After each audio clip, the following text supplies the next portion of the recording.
आज हमें concave mirror के लिए या कॉन्वेक्स मिरर के लिए, अवतल दर्पण या उत्तल दर्पण के लिए फोकस दूरी और वक्रता त्रिज्या में संबंध देखना है। और संबंध क्या होता है? फोकस दूरी बराबर वक्रता त्रिज्या बटे 2 होती है। तो ये संबंध को हमें सिद्ध करके बताना है। तो सिद्ध करने में ये चित्र आपको दिख रहा है। यहाँ पर मैंने अवतल दर्पण बताया है, एक मुख्य अक्ष ली हुई है, एक किसके समांतर एक रेखा ली है, मुख्य अक्ष के समांतर, और इसको फोकस से पास किया और यहाँ से CB मैंने क्या किया है, एक अभिलंब खींचा है। और ये कोण हमें पता है कि आपतन कोण बराबर क्या होता है? परावर्तन कोण। ये परावर्तन का नियम ही है। तो यहाँ पर माना कोण थीटा है, तो ये वाला कोण भी क्या हो जाएगा? थीटा। फिर हमने यहाँ पर मैथमेटिक्स का कॉन्सेप्ट लगाया, अगर ये एंगल थीटा है तो ये वाला एंगल भी क्या होगा? थीटा।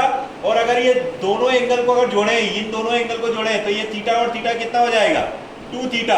तो इसके अपोजिट वाला ये वाला जो एंगल है वो भी कितना होगा? 2 थीटा।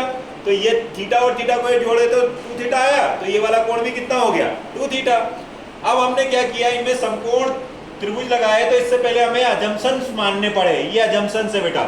यदि द्वारक बहुत छोटा होता है तो कर्व लाइन को हम कैसे मान सकते हैं? एक सीधी रेखा मान सकते हैं, और tan थीटा को क्या मान सकते हैं? सिर्फ थीटा मान सकते हैं। तो इसमें हमें 2 समकोण त्रिभुज दिख रहे हैं, उनकी हेल्प ली हमने।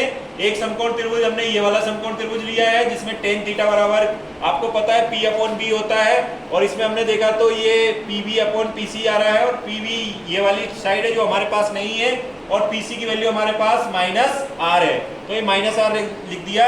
ऐसा ही फिर समकोण ये वाला लिया और इसमें आ गया tan 2 थीटा। अब समीकरण 1 को समीकरण 2 से क्या कर दिया हमने? भाग कर दिया। यहाँ देखिए समीकरण 1 को समीकरण 2 से क्या कर दिया? भाग। tan theta upon tan 2 theta हो गया, यहाँ PB बटे में r आ गया, और जो एक वाला जो है वो नीचे वाला एक ऊपर चला गया, और ये PB आ गया, तो PB से PB कैंसिल हो गया, माइनस से माइनस कैंसिल हो गया, और ऐसे करके हमारा ये एक्सप्रेशन प्रूफ हो गया। ये हमने ये वाला जो एक्सप्रेशन है ये उत्तल दर्पण के लिए भी है और अवतल दर्पण के लिए भी है। किसके लिए? उत्तल दर्पण और अवतल दर्पण दोनों के लिए है बेटा। ये सूत्र सेम सूत्र है। तो उत्तल दर्पण वाला आपका होमवर्क रहेगा। Thank you.